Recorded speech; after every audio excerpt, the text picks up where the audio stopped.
Gender ఉమెన్కు సంబంధించినటువంటి సామాజిక చరిత్ర, సమాజంలో మహిళలు ఎదుర్కొంటున్నటువంటి సమస్యలు, ఆ సమస్యలకి భారత రాజ్యాంగం పరంగా ఉన్నటువంటి పరిష్కార మార్గాలు, ప్రభుత్వం యొక్క విధానాలు, ప్రభుత్వాలు రూపొందించినటువంటి చట్టాల గురించి ఈరోజు మనం తెలుసుకుంటున్నాం. భారతీయ సమాజంలో అతి ముఖ్యమైనటువంటి పాత్ర పోషించినటువంటి మహిళ చారిత్రకంగా అనేక యుగాలుగా, అనేక రకాలుగా, అనేక సమస్యలతో సతమతమవుతున్నది. ముఖ్యంగా చరిత్ర యొక్క ప్రారంభంలో ఉన్నటువంటి వేదిక్ పీరియడ్లో, వేదకాలంలో మహిళ యొక్క సామాజిక జీవనం, ఆర్థిక జీవనం, రాజకీయ జీవనం, మతపరమైన జీవనం చాలా ఉన్నతంగా ఉండేది. ఆ కాలాన్ని మహిళ యొక్క సామాజిక చరిత్రలో అత్యంత ఆనందమయ కాలంగా పరిగణించేవారు. తర్వాత లేటర్ వేదిక్ పీరియడ్, మలివేద కాలానికి వచ్చేసరికి మహిళ యొక్క సామాజిక జీవనంలో అనేక మార్పులు వచ్చాయి. ముఖ్యంగా మహిళలకు సంబంధించినటువంటి సామాజిక దురాచారాలైనటువంటి బాల్య వివాహాలు, సతీ సహగమనం, వితంతు పునర్వివాహాలు లేకపోవడం వంటి అనేక సామాజిక రుగ్మతలు మహిళ యొక్క సామాజిక అంతస్తును అకస్మాత్తుగా తగ్గించడం జరిగింది. ఇండియన్ సొసైటీలో gender or women related issues and problems and constitutional remedies for the women problems, ఈ ఇష్యూకి సంబంధించినటువంటి కంప్లీట్ ఇన్ఫర్మేషన్ మీద ఒక అవగాహన కల్పిస్తున్నాం. Especially the historical studies and historical literature of the Indian society tells that the status of the women at the early Vedic period is very high stage, because the early Vedic period completely socially equal egalitarian society, and that means ఆ రోజు Vedic పీరియడ్లో ఉన్నటువంటి కాలము సమానత్వం, especially ఇగాలిటేరియన్ society means అది పురుషులతో సమానంగా స్త్రీలు కూడా సోషల్ స్టేటస్, సామాజిక అంతస్తును సమానంగా అనుభవించినటువంటి కాలం. ఆ తర్వాత next later Vedic period, the condition of the women in the later Vedic period is automatically gradually downfall start అయింది. ఎస్పెషల్లీ సోషల్ ఈవిల్స్, అంటే ఉమెన్కి సంబంధించిన సోషల్ ఈవిల్స్ స్టార్ట్ అయినటువంటి పీరియడ్ లేటర్ వేదిక్ పీరియడ్ అంటాం. ఈ లేటర్ వేదిక్ పీరియడ్లో ఈ child marriages, సతీ, అదేవిధంగా విడో రీమ్యారేజెస్ ఏవైతున్నాయో అవన్నీ కూడా గ్రాడ్యువల్గా మళ్ళీ సొసైటీలో మేజర్ ప్రాబ్లమ్స్గా స్టార్ట్ అయినటువంటి పీరియడ్. ఋగ్వేద పీరియడ్లో ఉండేటువంటి ఈ గ్రాడ్యువల్ డెవలప్మెంట్స్ ఏవైతున్నాయో ఉమెన్కి సంబంధించినటువంటి సామాజిక జీవనాన్ని బాగా ఇబ్బంది, అంటే సోషల్ లైఫ్ను చాలా ఇబ్బంది చేసినటువంటి సందర్భం ఉంది. ఫస్ట్ అంటే ఇండియన్ కాంటెక్స్ట్లో ఉమెన్కి సంబంధించినటువంటి సోషల్ ప్రాబ్లమ్స్ని యాన్సెంట్ పీరియడ్లో, Vedic period and later Vedic period, ఈ టూ పీరియడ్స్లో ఉండేటువంటి మేజర్ డిఫరెన్సెస్ మీద ఇంతకుముందు క్వశ్చన్స్ అడిగారు. కాబట్టి అది రెండు గుర్తుపోవాలి. లేటర్ వేదిక్ పీరియడ్లో ట్రాజిడీ లైఫ్ ఉంది, ఎర్లీ వేదిక్ పీరియడ్లో హ్యాపీయెస్ట్ లైఫ్ ఉంది. కాబట్టి ఈ రెండింటి మధ్య ఉండేటువంటి డిఫరెన్సెస్ని గుర్తుపెట్టుకోవాలి. నెక్స్ట్ ఋగ్వేద పీరియడ్లో చూస్తే ఒకసారి highest social status to the qualified women, ఆ రోజు ఉండేటువంటి ఉమెన్స్కి హయ్యెస్ట్ స్టేటస్ ఇచ్చినటువంటి పీరియడ్ ఋగ్వేద పీరియడ్. బట్ గ్రాడ్యువల్గా లేటర్ వేదిక్ పీరియడ్కి వచ్చేసరికి అది క్రమంగా తగ్గిపోయింది. Especially the knowledge of the Vedas became limited among the women, అంటే లేటర్ వేదిక్ పీరియడ్లో ఈ వేదాస్ను చదివేటువంటి అవకాశం లేకుండా చేశారు. కల్చరల్ ఈక్వెట్స్, అదేవిధంగా wives became silent partners of the religious ceremonies, అంటే రిలీజియస్ యాక్టివిటీస్లో వారి పార్ట్ మ్యాక్సిమము రెడ్యూస్ అయినటువంటి పీరియడ్ ఏది ఉందంటే లేటర్ వేదిక్ పీరియడ్ అంటాం. ఎస్పెషల్ మనుస్మృతి రైటర్ అయితే the celebrated the ancient law giver stated that man should enjoy the unquestioned supremacy over his wife. That means ఈ మనుస్మృతి ఏదైతుందో, మనుస్మృతిలో ఈ patriarchical society, Indian society is patriarchical society. కాబట్టి patriarchical society means పితృసామ్య వ్యవస్థ అంటాం. ఈ ప్యాట్రియార్కికల్ సొసైటీలో మేల్ డామినెన్స్ సొసైటీ అంటారు. ఈ మేల్ డామినెంట్ సొసైటీలో హస్బెండ్ రోల్ వెరీ క్రూషియల్ ఉంటుంది. కాబట్టి ఆటోమేటిక్గా ఉమెన్ను సెకండ్ కేటగిరీ సిటిజన్ లాగా ట్రీట్ చేయబడ్డటువంటి పీరియడ్ ఈ later Vedic period. And Manu declared that the women had no right to study the Vedas, అంటే వేదాస్ను చదివేటువంటి అవకాశం కూడా లేదు అనేటువంటి సందర్భాన్ని తీసుకోవచ్చు. Even the infant and child marriages and polygamy means బహుభార్యత్వం, అంటే ఎక్కువ మంది భార్యలు ఉండేటువంటి సందర్భం, బహు వివాహాలు ఏవైతున్నాయో వాటిని వారు prevalent during the later Vedic period. So later Vedic పీరియడ్లో ఈ సోషల్ ఈవిల్స్ అనేవి కూడా చాలా ప్రామినెంట్గా ఉండేవి. Then next later Vedic period తర్వాత హిస్టారికల్గా బుద్ధిజం అండ్ జైనిజం ఇవి బ్రాహ్మణిజానికి అగెనిస్ట్గా వచ్చినటువంటి సోషియో రిలీజియస్ మూమెంట్స్ అంటాం. వారు at first different towards the women, అంటే ఉమెన్కి సంబంధించినటువంటి పార్టిసిపేషన్ మీద మొదట కొంత రెసిస్టెన్స్ ఇచ్చినప్పుడు Buddha was reluctant to admit women into his faith, but later women were admitted to Buddhism and Jainism. So గ్రాడ్యువల్గా ఉమెన్స్కి కూడా బుద్ధిజం జైనిజంలో participation, but the condition and status of the women in India declined with the passage of time. By the 15th century, the situation underwent a change. అంటే గ్రాడ్యువల్గా from ancient period to from 15th century వరకు the social status of the women gradually decreasing, but automatically after 15th century the status of the women will be drastically changed towards the positive aspects. Especially there was a general revival of Indian society. Revival in the context of British legacy or British administration. So revival of the Indian society which led to the considerable improvement in the status of women, because Britishers చాలా advance society నుంచి ఇండియాకు వచ్చినటువంటి society కాబట్టి వాళ్ళ అడ్మినిస్ట్రేషన్లో social ప్రాబ్లమ్స్కి major importance ఇచ్చారు కాబట్టి అందులో Indian ఉమెన్కి సంబంధించినటువంటి సోషల్ ప్రాబ్లమ్స్ మీద ఫోకస్ ఎక్కువ పెట్టి డిఫరెంట్ యాక్ట్స్ ద్వారా ఉమెన్కి సంబంధించిన సోషల్ ఈవిల్స్ ఏవైతున్నాయో వాటిని ఇరాడికేట్ చేస్తూ అనేక యాక్ట్స్ చట్టాలు తీసుకొచ్చిన సందర్భం ఉంది. When the British came into the contact with the Indian people in the later half of the 18th century, the position of the Indian women had deteriorated to lowest and level to ideological, అంటే ఆటోమేటిక్గా కొంత change వచ్చేసి తర్వాత ideology develop అయినటువంటి సందర్భం.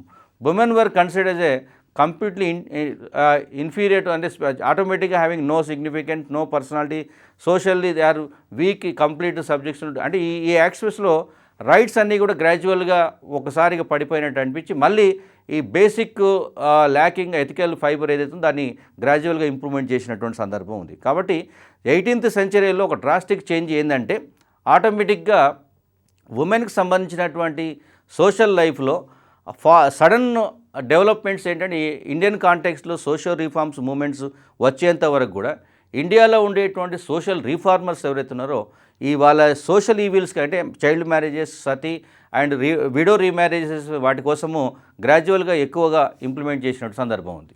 The Indian culture since the very early periods of women group have been dominated by men and their status has been low in the family and society. That means at early Vedic period నుండి start చేసినటువంటి social life, women social life గ్రాడ్యువల్గా change చేస్తాయి. Medieval పీరియడ్లో Islamic rule and modern పీరియడ్లో British రూల్తోనే ఆటోమేటిక్గా కొంత change అయింది.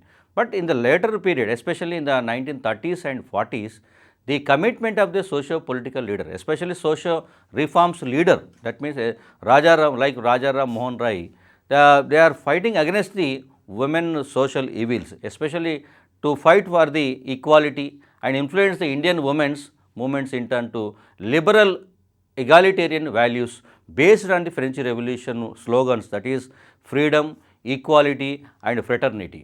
And similarly, after that, after independence and formation of the constitution and governments, the women empowerment topic is very, very prominent in the Indian society. Especially women empowerment, it solves all the problems of the women.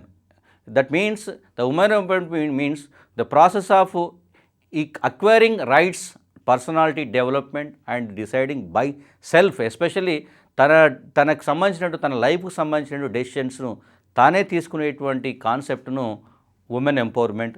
In terms of political, social, religious and other aspects, the self decision making power is called as women empowerment. And self independent empowerment and all terms, special by any sector of the society in a myth until they are conferred equality before law. So Constitution Article 14 clearly stated that equality before law for men and women. So this is the basic phenomena for women empowerment. Equality of women is a basic condition of development of the any nation, especially in terms of India. Indian context lo equality of women ante gender discrimination, gender inequality ki major solution is equality before law. So next ఈ women empowerment actually treated as a barometer for democracy. అంటే actually democracy ప్రజాస్వామ్యం అనేది ఎంత success అయింది, ప్రజాస్వామ్యం యొక్క strength ఏందనేది తెలుసుకోవడానికి the status of the women, the empowerment of the women is treated as a barometer for measuring the democracy success rate in any state, especially in India and other states also, an indicator of human rights and respected in it. And even this women empowerment also treated as it is the benchmark for the human rights. Human rights యొక్క benchmark ఎంత ఉందని చెప్పడానికి కూడా ఈ women empowerment అనేది major formula ఉంటుంది. Women constitute about half of the total population of any country and including India. And even in global level లో కూడా 50% of the population women ఉంటారు. But the opportunities and rights వచ్చేసరికి వాళ్ళకి major problems, but they suffer from many disadvantages as compare to men. అంటే especially in all countries including America and Africa and Bharat, all the countries the women treated as a second category citizen. That is a major disadvantage. Because of that the human resources in the women are not at all used in the society development.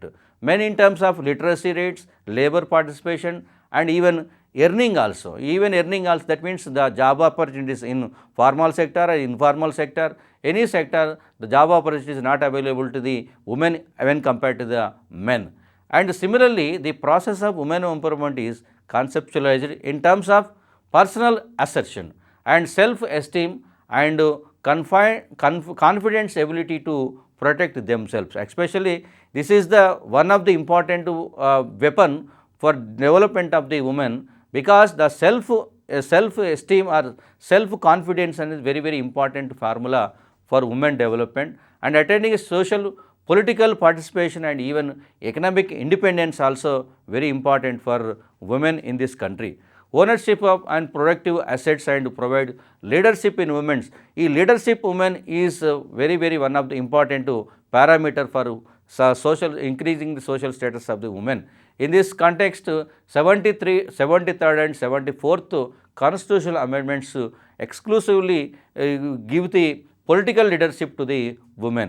Next, the governments has been implementing the various schemes for the socio-economic advancement and development of women, the central government as well as the state government giving the more importance to the women empowerment parameter, especially from Telangana government, the weaker sections, that too the weaker sections, Dalit women, 3 acres land distribution to Dalit, that is one of the major important economic assets to the women. And similarly, the measures to attain the women empowerment is, the several measures are there, like for example awareness of their rights. That is a very important formula in western countries, especially in USA and UK. This is the very important weapon for development of the women. Awareness in all sectors, and socio economical, political and other areas, the awareness is very important formula. That simple. And the second one is improve the standard of life. For improve the standard of life, she must know her rights, and similarly the society, nature of the society also very important.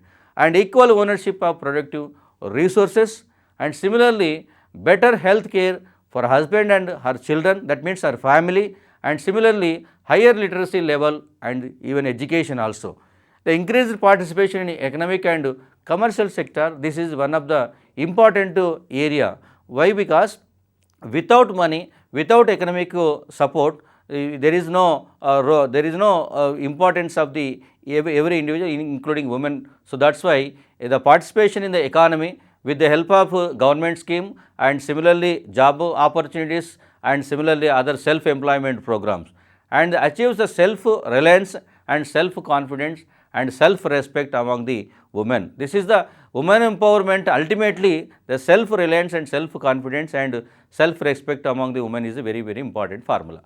And similarly, empowerment of women would mean equipping women to be economically independent. This is the very, very important. Economical independence, that is the very, very important to base for developing of the society and developing of the women.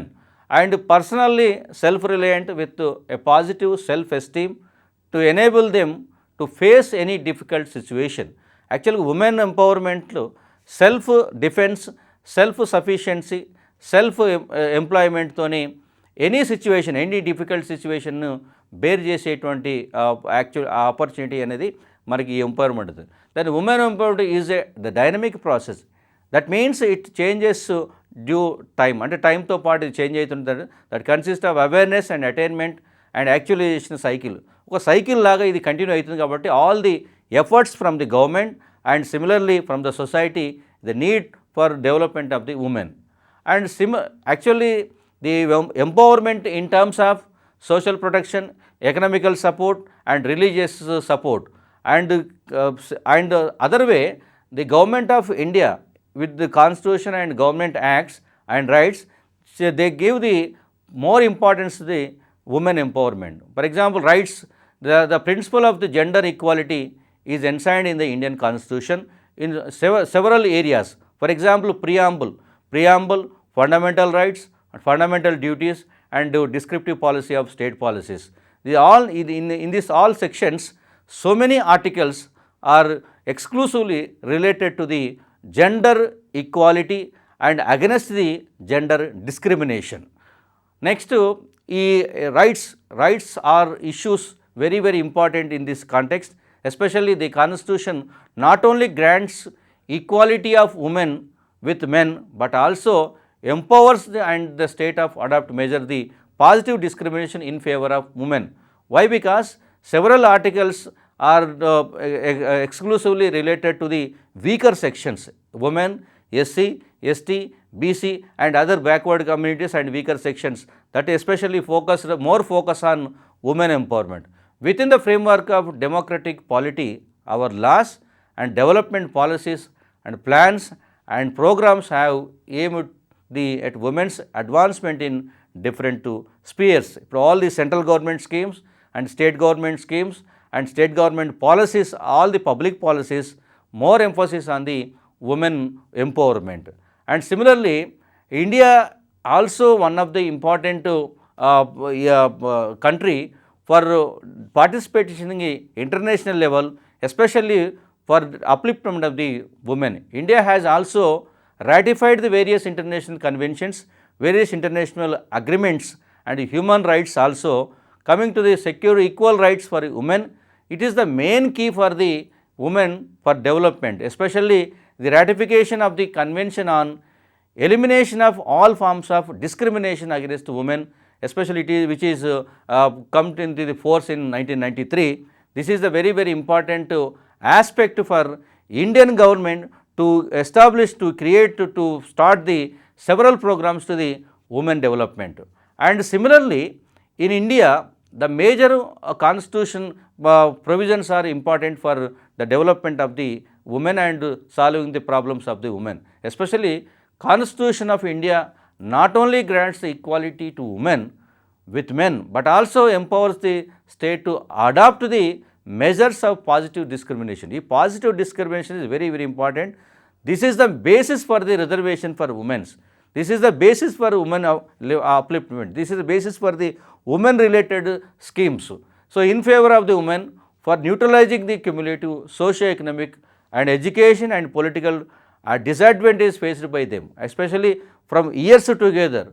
The women faces several problems, but due to constitutional protections, all the problems are at a time solved. And similarly, the fundamental rights among the others ensure the equality before law and equal protection of law and prohibits the discrimination against any citizen on the grounds of religion, race, caste, sex or place of birth, and guarantees equality of opportunity to all citizens in matters relating to empowerment. This is the basis for the government policies. This is the very important aspect. Women problems connected solutions, government major base is the constitution. కాన్స్టిట్యూషన్లో ఉన్నటువంటి constitutional provisions, constitutional protections, all the weaker sections అంటే from downward special Dalits to women వరకు all the sections are saved by the constitution in terms of articles. Especially ఉమెన్కి సంబంధించిన major problem in India is gender discrimination. Gender discrimination means inequality. Inequality is a major problem for the women, including especially from India and similarly in all the countries also. That's why constitutional specifically, especially Article 14, equality before law for women. This is the very important article for women. Equality in terms of social, economical, political and other sections, all sections lo women empowerment also based on the Article 14.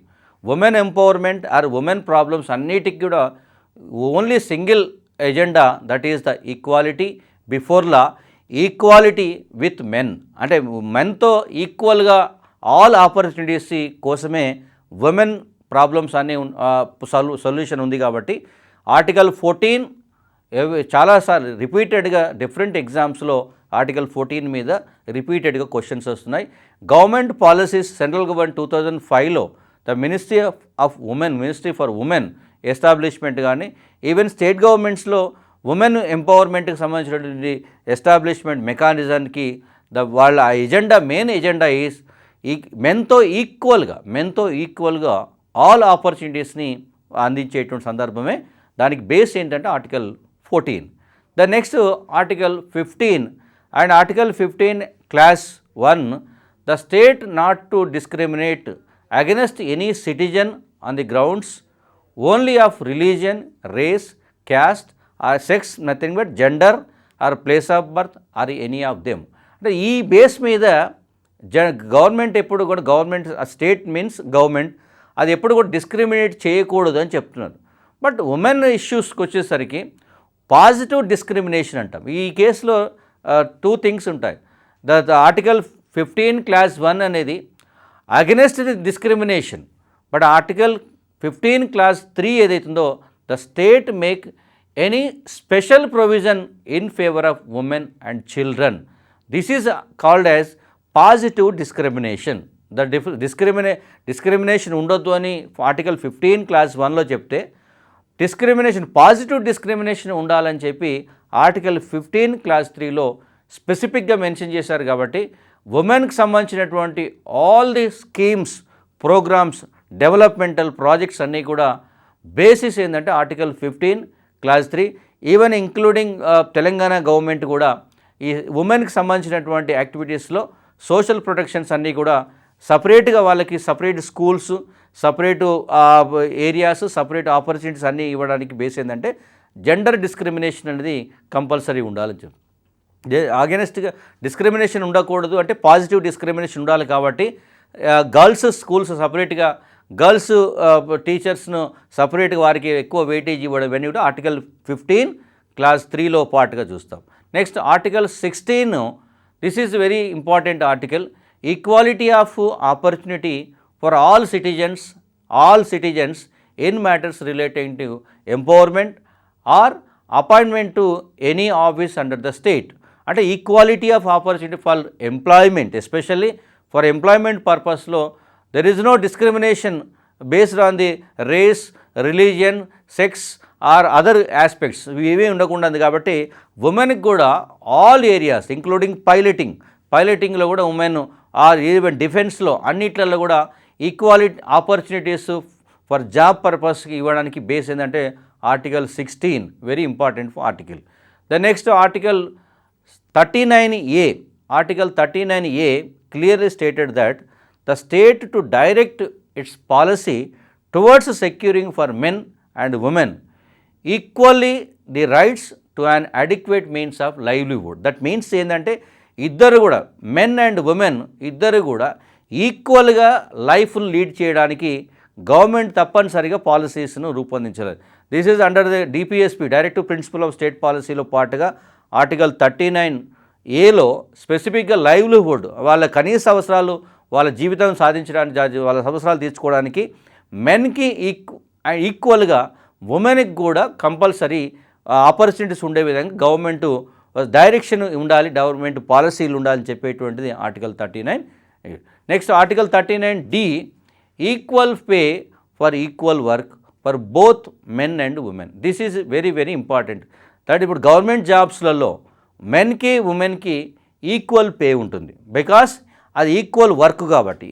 And similarly government సెక్టారే కాకుండా other ఏరియాస్లో especially Mahatma Gandhi rural guarantee employment scheme ఏదైతే MGNREGS ఏదైతే ఉందో ఆ దాంట్లో కూడా ఉమెన్కి ఈక్వల్ పే ఉంటుంది. అంటే ఈక్వల్ వర్క్కి ఈక్వల్ పే అనేది అటు ఇన్ఫార్మల్ సెక్షన్లో గవర్నమెంట్ స్కీమ్లో మనకి రూరల్ ఎంప్లాయ్మెంట్ గ్యారంటీ స్కీమ్లో కనబడుతుంది. Similarly government jobs and private jobs, government jobs private జాబ్స్లో కూడా ఈక్వల్ వర్క్కి ఈక్వల్ పే అనేది వెరీ వెరీ ఇంపార్టెంట్. దానికి బేస్ ఏంటంటే article 39D.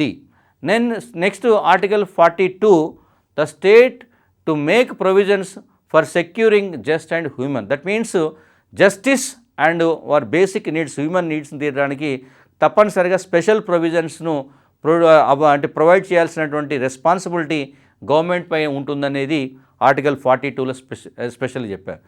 Then this is the one of the area social and economical point of వ్యూలో చేస్తే. Next political empowerment. Political empowerment article 243D(3)లో ఫోకస్డ్గా చెప్పినటువంటి ఎంపవర్మెంట్, పొలిటికల్ ఎంపవర్మెంట్ ఇష్యూ ఏంటంటే almost all the Panchayati Raj system local బాడీస్లలో women political ఎంపవర్మెంట్కి what is the basis అంటే 243D and 3. This article is clearly stated that not less than 1/3 of, including the number of seats reserved for the women belonging to the SCs and STs, the total number of the seats to be filled by the direct ఎలక్షన్లో every Panchayat అంటే ప్రతి పంచాయతీలో women reservation 33% women reservation అనేది very very important. అది local బాడీస్లో ఇప్పుడు already మనకు గ్రామ పంచాయతీ లెవెల్లో స్పష్టంగా అంటే ఇంప్లిమెంట్ అవుతున్నటువంటి మేజర్ ఇంపార్టెంట్ కాన్స్టిట్యూషనల్ ప్రొటెక్షను ఈ పంచాయతీరాజ్ ఇన్స్టిట్యూషన్స్లో లోకల్ బాడీస్లలో ఉమెన్ పొలిటికల్ పార్టిసిపేషన్ అనేది డెమోక్రసీలో ఉమెన్ పార్టిసిపేషన్, ఏ సెక్షన్ పార్టిసిపేషన్ ఉంటే ఆ సెక్షన్ ప్రాబ్లమ్స్ మీద పాలసీలు డ్రాఫ్ట్ చేసేటువంటి పవర్ ఉంటుంది. ఆ సెక్షన్ ప్రాబ్లమ్స్ మీద గవర్నమెంట్ నుంచి సొల్యూషన్స్ తీసుకొచ్చేటువంటి ఛాన్స్ ఉంటుంది. కాబట్టి గ్రాస్ రూట్ లెవెల్లో, గ్రామ పంచాయతీ లెవెల్లో, మండల్ లెవెల్లో, జిల్లా పరిషత్ లెవెల్లో ఉమెన్కి పొలిటికల్ ఆపర్చునిటీస్, పొలిటికల్ రైట్స్ను, పొలిటికల్ స్పేస్ను, పొలిటికల్ ప్లాట్ఫామ్ని ఇచ్చినటువంటి ఆర్టికల్ 243D(3) అని చెప్తారు. నెక్స్ట్ ఆర్టికల్ 243 తర్వాత అంటే కాన్స్టిట్యూషన్కి సంబంధించినటువంటి దాంట్లో ఒకవైపు లోకల్ బాడీస్లో 2 parts వస్తుంది. ఒకటి Panchayati Raj, second one is municipalities.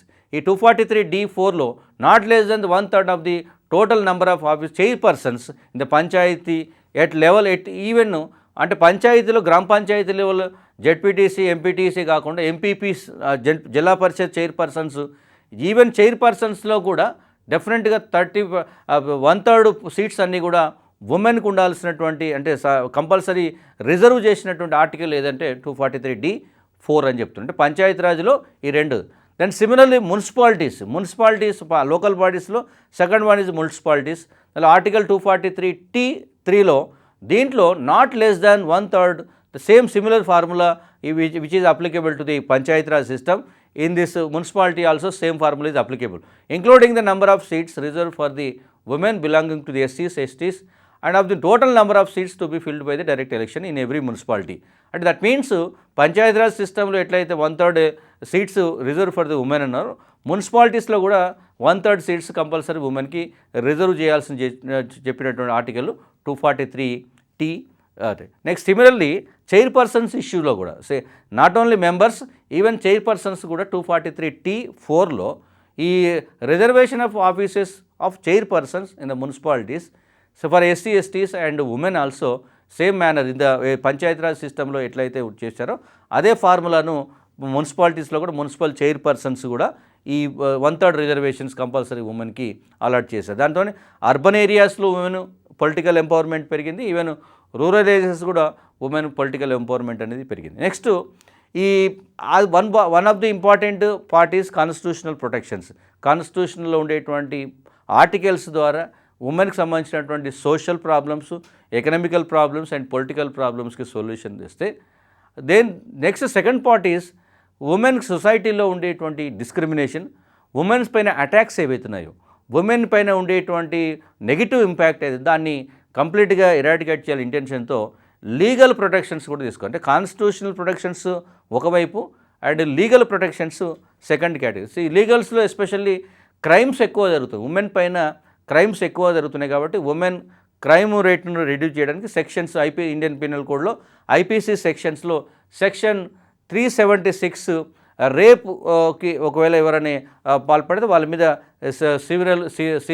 Severe criminal కేసులు తీసే సందర్భం. అదేవిధంగా సెక్షన్ 363 నుండి 373 వరకు ఉండేటువంటి సెక్షన్స్ అన్నీ కూడా కిడ్నాపింగ్, అదేవిధంగా అబ్డక్షన్. ఇప్పటికే హ్యూమన్ ట్రాఫికింగ్లో మేజర్గా ఉమెన్నే ఎక్కువగా హ్యూమన్ ట్రాఫికింగ్ చేస్తున్నారు కాబట్టి ఆ ఉమెన్ ట్రాఫికింగ్ జరగకుండా మహిళలను అక్రమ రవాణా జరగకుండా నిరోధించేటువంటి సెక్షన్స్ ఇందులో ఇస్తే, దాని similarly some sections especially section 302 and 304B ఇది హోమిసైడ్ ఫర్ డౌరీ డెత్స్, అంటే వరకట్నపు చావులు ఏవైతుందో డౌరీ డెత్స్ కానీ అండ్ డౌరీ కోసం స్ట్రెస్ వాళ్ళు ఆటోమేటిక్గా సూసైడ్ చేసుకునేటువంటి కేసులలో దానికి రెస్పాన్సిబుల్ అయినటువంటి ఫ్యామిలీ మెంబర్స్ను డెఫినెట్గా వాళ్ళ మీద క్రిమినల్ కేసు బుక్ చేయడానికి ఈ సెక్షన్ 302 అండ్ 304Bని ఎక్కువ యూజ్ చేస్తున్నారు.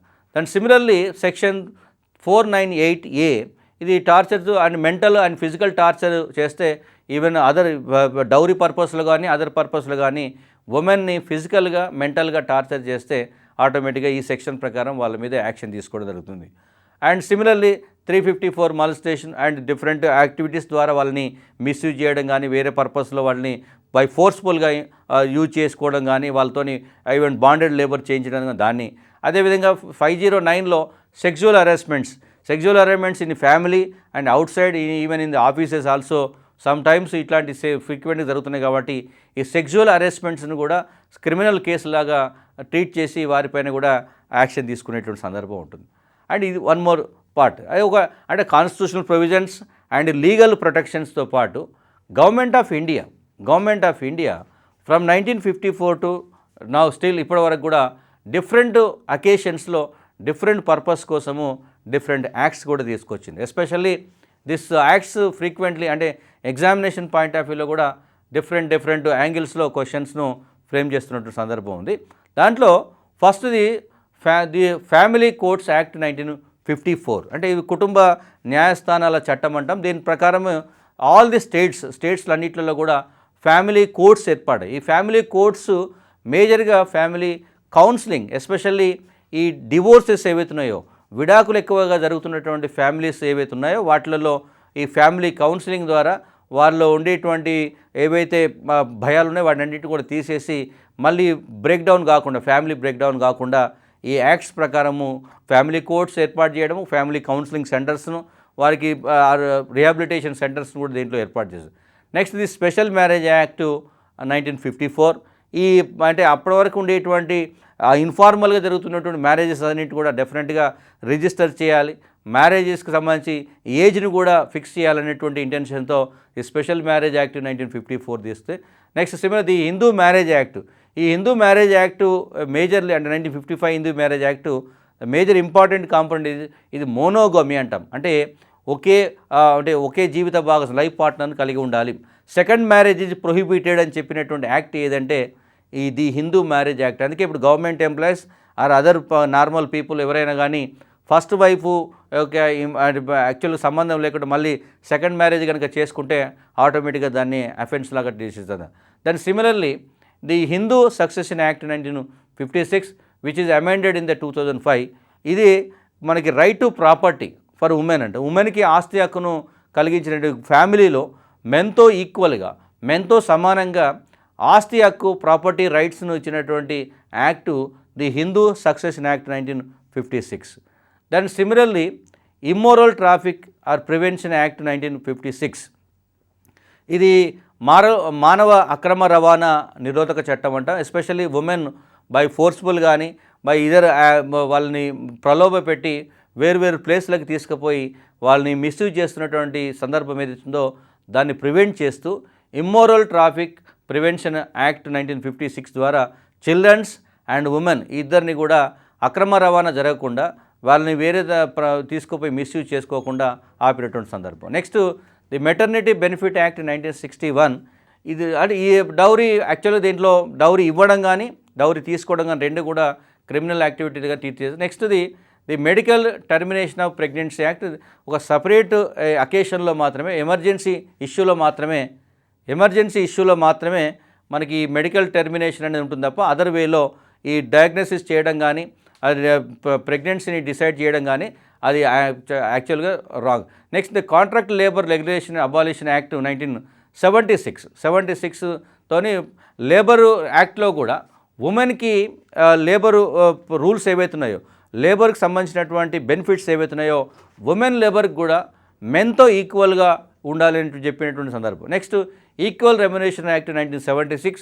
ఈ ఈక్వల్ రెమ్యునరేషన్ యాక్ట్ ఇప్పుడు మనకి MGNREGS దానిలో ఇంప్లిమెంట్ చేస్తున్నారు. ఈవెన్ గవర్నమెంట్ అండ్ ప్రైవేట్ అన్ని సెక్టార్స్లో కూడా కంపల్సరీ ఈక్వల్ వర్క్కి ఈక్వల్ పే అనేది ఈక్వల్ రెమ్యునరేషన్ యాక్ట్ 1970 ప్రకారం ఇస్తున్నారు. Next the commission of sati the prevention act 1987. ఇది యాక్చువల్గా అంటే ఉమెన్కి సంబంధించిన social evils from later Vedic period నుంచి స్టిల్ ఇంకా కంటిన్యూ అవుతున్నటువంటి దాన్ని ఈ యాక్ట్స్తోని కంప్లీట్గా ఎరాడికేట్ చేస్తారు.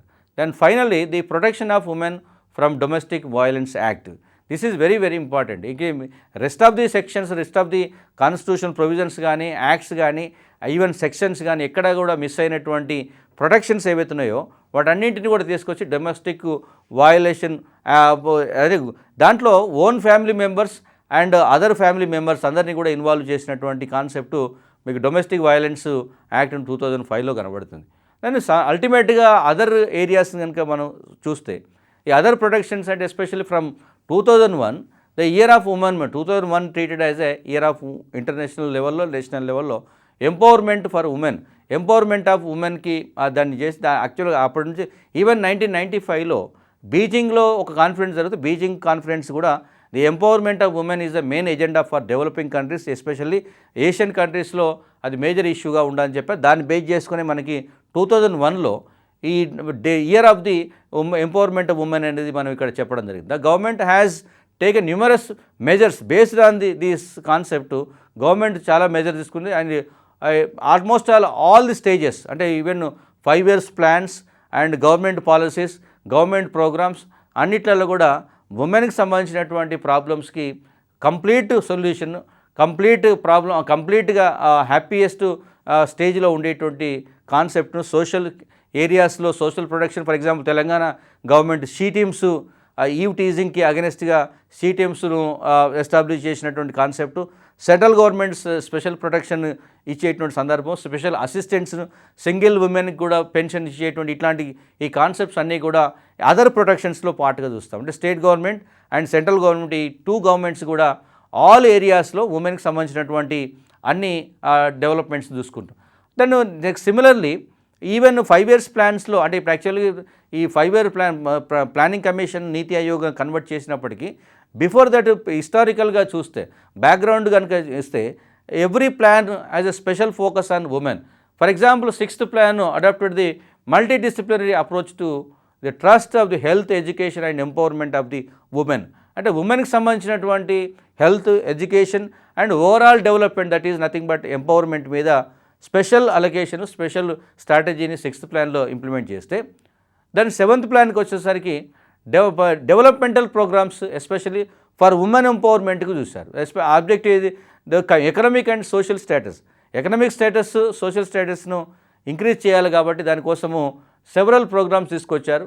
అండ్ 8th planలో ఫ్రమ్ డెవలప్మెంట్ టు ఎంపవర్మెంట్ అంటే డెవలప్మెంట్ మెకానికల్గా ఫిజికల్గా వాళ్ళకి హెల్ప్ చేయడమే కాకుండా ఓవరాల్గా సెల్ఫ్ డెసిషన్ మేకింగ్ అంటే ఎడ్యుకేషన్ ద్వారా సెల్ఫ్ ఎంప్లాయ్మెంట్ ద్వారా సెల్ఫ్ సఫిషియన్సీని తీసుకొచ్చి overall development equal with the men లాగా చేసేటువంటి సందర్భము దీంట్లో తీసుకొచ్చారు.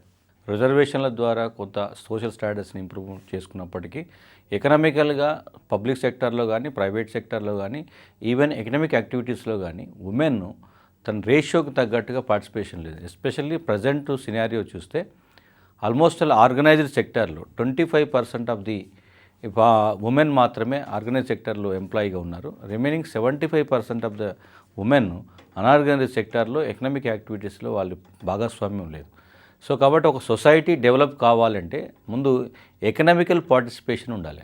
Government of India and similarly state governments కూడా సెవరల్ ఎకనామిక్ యాక్టివిటీస్ ద్వారా ఉమెన్ ఎకనామిక్ ఎంపవర్మెంట్కి కృషి చేస్తున్నాయి. ఎస్పెషల్లీ సెల్ఫ్ హెల్ప్ గ్రూప్స్, స్వయం సహాయక బృందాలు దేశంలోనే నెంబర్ 1 స్థాయిలో తెలంగాణ కంటిన్యూ అవుతున్నప్పటికీ ఇప్పటికీ కూడా ఇంకా వాళ్ళకి మైక్రో ఫైనాన్స్ ద్వారా అందాల్సినటువంటి ఫైనాన్స్ ఏదైతుందో 100% రీచ్ కావట్లేదు. కాబట్టి అదొక ఇంపార్టెంట్ ఆస్పెక్ట్. అంటే గవర్నమెంట్ నుండి రావాల్సినటువంటి సపోర్ట్లో మైక్రో ఫైనాన్స్ అనేది వెరీ వెరీ ఇంపార్టెంట్ సోర్స్. కాబట్టి గవర్నమెంట్ డిఫరెంట్ సెక్టార్స్ ద్వారా బ్యాంకింగ్ ద్వారా ఉమెన్కి ఎకనామిక్ సపోర్ట్ చేస్తే ఆటోమేటిక్గా జరుగుతుంది.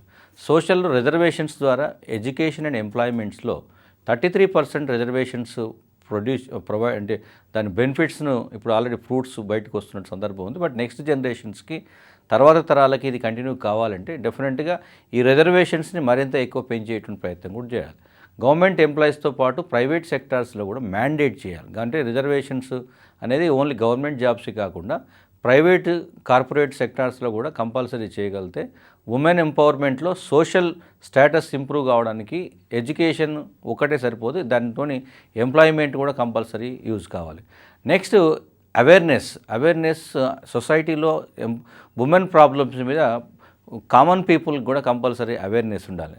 నార్మల్గా సొసైటీకి ఉండేటువంటి బేసిక్ స్ట్రక్చర్లో 50% of the components 50% of the participation women ఉన్నప్పుడు ఉమెన్కి సంబంధించినటువంటి problems compulsory remaining rest of the society కూడా వాటి మీద అవేర్నెస్ పెంచాల్సినటువంటి నీడ్ ఉంది.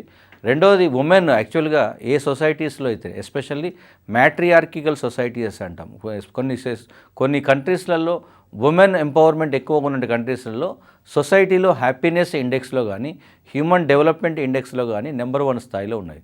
నార్వే, స్వీడన్, డెన్మార్క్, కెనడా లాంటి దేశాలలో women empowerment especially social awareness అనేది ఎక్కువగా ఉంది. కాబట్టి ఆ కంట్రీస్లలో హ్యూమన్ డెవలప్మెంట్ ఇండెక్స్లో నెంబర్ 1 పొజిషన్లో కనబడుతున్నాయి. ఈ సిమిలర్లీ భారతదేశంలో ఇండియాలో కూడా కేరళ అండ్ మేఘాలయ ఈ 2 స్టేట్స్లలో మనకి మ్యాట్రియార్కికల్ సొసైటీస్ కనబడతాయి. అంటే మాతృస్వామ్య వ్యవస్థలు కనబడతాయి.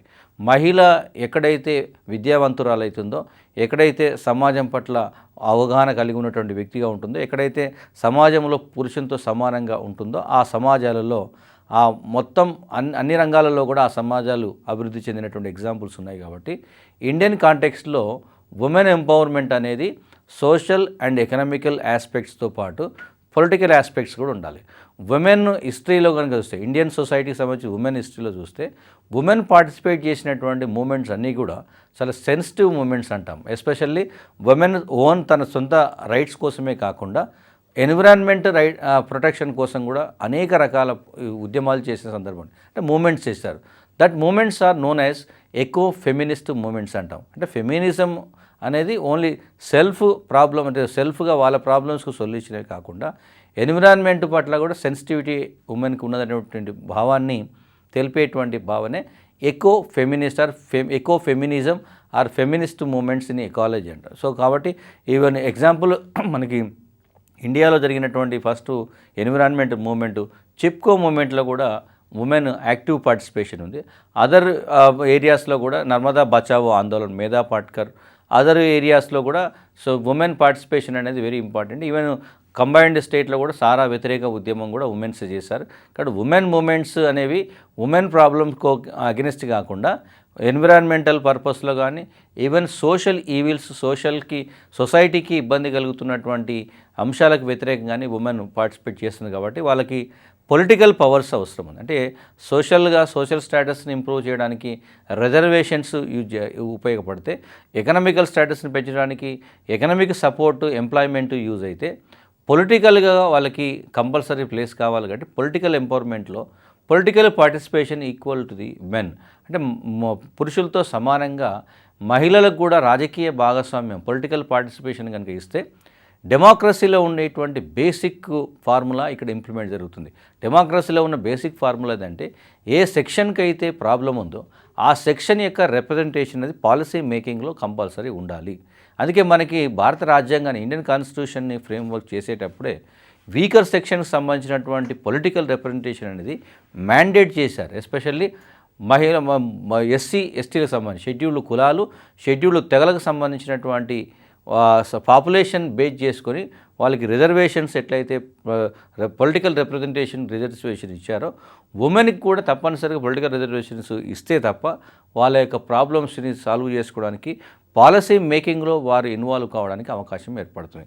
కాబట్టి ఇండియన్ గవర్నమెంట్ ఫ్రమ్ 1950s నుంచి ఈ రోజు వరకు తీసుకున్నటువంటి మెజర్స్ కానీ ప్రొటెక్షన్స్ కానీ ఒకసారి మనం అంటే యాక్చువల్గా అబ్జర్వ్ చేస్తే so lot of things, especially మనకి Indian women first prime minister Indira Gandhi టైంలో కూడా అనేక రకాల యాక్టివిటీస్ జరిగాయి. బట్ ఆఫ్టర్వర్డ్స్ గవర్నమెంట్ తీసుకున్నటువంటి యాక్టివిటీస్ గ్రాస్ రూట్ లెవెల్లో ఉమెన్కి రీచ్ అయ్యేటువంటి మధ్యలో ఉండేటువంటి మెకానిజం ఏదైతుందో దాంట్లో ఇంకా కొంత అవేర్నెస్ రావాలి, ఇంకా కొంత ముందుకు పోవాల్సినటువంటి ఉంది. రెండో పాటు పొలిటికల్ ఇష్యూస్లోకి వస్తే including especially 73rd and 74th అమెండ్మెంట్స్తోని పంచాయతీరాజ్ సిస్టమ్ అండ్ మున్సిపాలిటీస్లలో 33% రిజర్వేషన్స్ ఉమెన్కి ఈ కల్పించినటువంటి ఈ యాక్టివ్ పార్టిసిపేషన్ ఏదైతుందో అది లాస్ట్ 2 decades 1994 నుండి ఇప్పటి వరకు చూస్తే చాలా డిఫరెన్స్ కనబడుతుంది. అంటే ఉమెన్ ఫ్యామిలీ మెంబర్స్కి సంబంధించినటువంటి నార్మల్ యాక్టివిటీస్లో ఇన్వాల్వ్ కావడమే కాకుండా సొసైటీలో ఉండేటువంటి ప్రాబ్లమ్స్ను సాల్వ్ చేసేటువంటి ఒక పొలిటికల్ పవర్ని కూడా గెయిన్ చేస్తే ఆ సొసైటీస్లో చాలా డెవలప్మెంట్ యాక్టివిటీస్ కనబడుతున్నటువంటిది స్టేట్స్, అంటే డిఫరెంట్ స్టేట్స్లలో, అంటే మధ్యప్రదేశ్, బీహార్ లాంటి బ్యాక్వర్డ్ స్టేట్స్లో ఈ ఉమెన్ రిజర్వేషన్స్ అనేది ఇంకా మోర్ దాన్ 33% or 50% ఉన్నటువంటి కేసులలో చూస్తే గవర్నమెంట్ పాలసీస్ అన్నీ కూడా ఎఫెక్టివ్గా ఇంప్లిమెంట్ అవుతున్నటువంటి సందర్భాల్లో మహిళకు సంబంధించినటువంటి పొలిటికల్ పవర్తోని ఉమెన్ ఎంపవర్మెంట్ యాజ్ అ హోల్గా సొసైటీ డెవలప్మెంట్ అనేది ఎట్లా జరుగుతుందనేది మనకు బీహార్ అండ్ మధ్యప్రదేశ్ లాంటి స్టేట్స్లలో ఉమెన్ అంటే బ్యాక్వర్డ్ క్లాసెస్ సంబంధించినటువంటి ఉమెన్లో కూడా మళ్ళీ బ్యాక్వర్డ్ క్లాసెస్ సంబంధించినటువంటి ఉమెన్స్ యాక్టివ్ పార్టిసిపేషన్ ఎక్కడైతే కనబడుతుందో అక్కడ సోషల్ డెవలప్మెంట్ కనబడుతుంది. ఇక ఉమెన్కి రిలేటెడ్గా అండ్ చైల్డ్ డెవలప్మెంట్ కూడా, చైల్డ్ డెవలప్మెంట్ ఉమెన్ ఎంపవర్మెంట్కి మధ్య ఉండేటువంటి లింక్ ఏంటంటే ఏ సొసైటీలో అయితే ఉమెన్ ఎంపవర్మెంట్ 100% ఉంటుందో ఆ సొసైటీలో చైల్డ్ డెవలప్మెంట్ 100% కనబడుతుంది. చైల్డ్ డెవలప్మెంట్ ఏ సొసైటీలో అయితే ఎక్కువ ఉంటుందో ఫ్యూచర్ జనరేషన్స్కి కావాల్సినటువంటి సపోర్ట్, ఫ్యూచర్ సొసైటీ ఏదైనా హ్యాపీగా ఉంటుంది. అంటే చైల్డ్ కేర్ సిస్టంలో ఉమెన్ రోల్ అనేది వెరీ వెరీ ఇంపార్టెంట్. కాబట్టి చైల్డ్ కేర్ సిస్టానికి సంబంధించినటువంటి యాక్టివిటీస్లో ఉమెన్ పార్టిసిపేట్ చేయాలంటే ముందు ఉమెన్కి సంబంధించినటువంటి ప్రాబ్లమ్స్ అన్నిటిని కూడా సొల్యూషన్ వెతికేటువంటి ప్రయత్నం చేయాలి. Central government policies, state government పాలసీస్లో ఎస్పెషల్లీ పబ్లిక్ పాలసీస్ ఫ్రేమ్వర్క్ చేసేటప్పుడు పబ్లిక్ పాలసీలో మెయిన్గా ఉండేటువంటి ఇంటెన్షన్ ఏంటంటే పబ్లిక్లో బాగా వీకర్ సెక్షన్స్ ఎవరైతే ఉన్నారో వీక్గా ఉన్నటువంటి సెక్షన్స్ని మేజర్గా వాళ్ళని కన్సిడర్ చేయాలి. కాబట్టి గవర్నమెంటు ఎస్సీ/ఎస్టీలతో పాటు ఉమెన్ ఎంపవర్మెంట్కి స్పెషల్ ఫోకస్ ఇస్తున్న సమయం. ఇంటర్నేషనల్ లెవెల్లో 1975ని ఈ international year for the women అని డిక్లేర్ చేసి ఐక్యరాజ్య సమితి యుఎన్ఓ ఇంటర్నేషనల్ లెవెల్లో ఉమెన్కి సంబంధించినటువంటి యాక్టివిటీస్ ఏవైతే ఉన్నాయో వాటన్నింటిని కూడా కంపల్సరీ గ్రాస్ రూట్ లెవెల్లో గవర్నమెంట్స్ డెఫినెట్గా వాటిని కన్సిడర్ చేయాలి. ఉమెన్ అవేర్నెస్కి టాప్ ప్రయారిటీ ఇవ్వాలని చెప్పి 1975లో ఇంటర్నేషనల్ ఇయర్ ఫర్ ఉమెన్ అని చెప్పి ఆ ఉమెన్కి సంబంధించినటువంటి ఇంటర్నేషనల్ లెవెల్లో Africa, Asia and including western కంట్రీస్లో కూడా ఉమెన్ సఫర్ అవుతున్నటువంటి విషయాన్ని పరిగణలోకి తీసుకొని యుఎన్ఓ చేసినటువంటి రెగ్యులేషన్స్ బేస్ చేసుకొని గవర్నమెంట్ ఆఫ్ ఇండియా కూడా చాలా మెజర్స్ తీసుకుంది.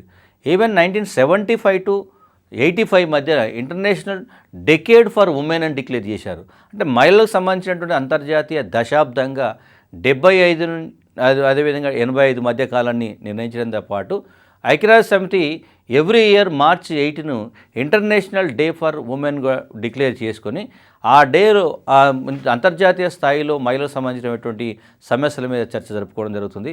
ఈవెన్ ఇండియాలో కూడా మన ఫస్ట్ ఉమెన్ ప్రైమ్ మినిస్టర్ ఇందిరాగాంధీగా ప్రధానమంత్రిగా నియమించబడ్డటువంటి జనవరి 24ను మనకి national day for girl child కూడా అది అనుకొని గర్ల్ చైల్డ్ సేవ్ చేయడానికి సంబంధించినటువంటి మెజర్స్ కూడా తీసుకున్న సందర్భం. కాబట్టి ఓవరాల్గా ఉమెన్ ఎంపవర్మెంట్ అనేది ఉమెన్ ప్రాబ్లమ్స్కి, జెండర్ డిస్క్రిమినేషన్కి మేజర్ సొల్యూషన్. కాబట్టి గవర్నమెంట్ డెవలప్మెంట్ అనేటువంటి కాన్సెప్ట్ నుండి గ్రాడ్యువల్గా ఎంపవర్మెంట్ ఆఫ్ ఉమెన్ అనేటువంటి ఫార్ములాకి అప్లై అవుతున్నటువంటి సందర్భం ద్వారా ఇన్ ఫ్యూచర్లో ఇండియన్ సొసైటీలో ఉమెన్ యొక్క మేజర్ రోల్ ఉంటుంది. కాబట్టి దాని తగ్గట్టుగా యాక్టివిటీస్ కూడా జరుగుతాయి. నెక్స్ట్ ఉమెన్ రాబోయే రోజుల్లో ఇన్ ఫ్యూచర్లో డెఫినెట్గా సొసైటీని లీడ్ చేయడంలో మెన్తో ఈక్వల్గా ఉమెన్ కూడా పార్టిసిపేట్ చేసేటువంటి ఛాన్సెస్ ఎక్కువగా ఉన్నాయి.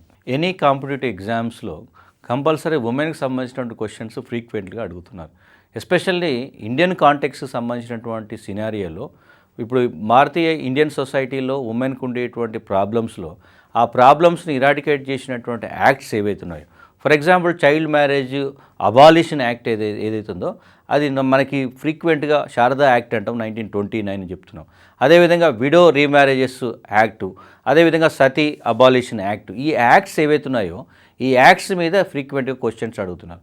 దాని తర్వాత నెక్స్ట్ గవర్నమెంట్ ఆఫ్ ఇండియా మనకి సెంట్రల్ గవర్నమెంట్ 2005లో ministry of women and child వెల్ఫేర్కి సంబంధించినటువంటి ఒక ఎంతకుముందు ఉండే అంటే ఆ మినిస్ట్రీని ఏర్పాటు చేయడం ద్వారా దానికి సంబంధించినటువంటి క్వశ్చన్స్ కూడా ఎక్కువగా వస్తున్నాయి.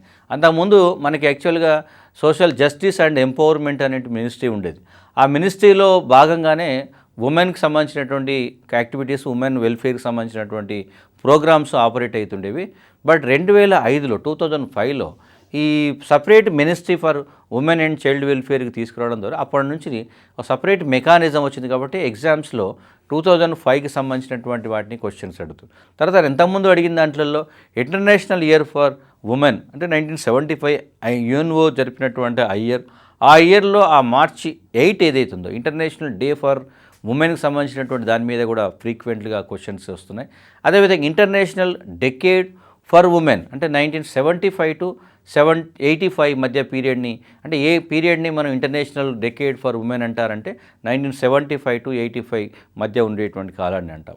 అంటే ఆ ఆస్పెక్ట్స్లో ఎగ్జామ్కు సంబంధించి చెప్పేటప్పుడు ఉమెన్కి సంబంధించినటువంటి ఈ యాక్ట్స్, చట్టాలు, తర్వాత ముఖ్యమైనటువంటి డేట్స్, ఇయర్స్ ఏవైతున్నాయో వాటిని ఫోకస్ చేసేటువంటి ప్లాన్ చేస్తాం. తర్వాత నెక్స్ట్ ఎంజీఎన్ఆర్ఈజీఎస్కి సంబంధించినటువంటి దాంట్లో ఫ్రీక్వెంట్గా చాలా క్వశ్చన్స్ వచ్చాయి.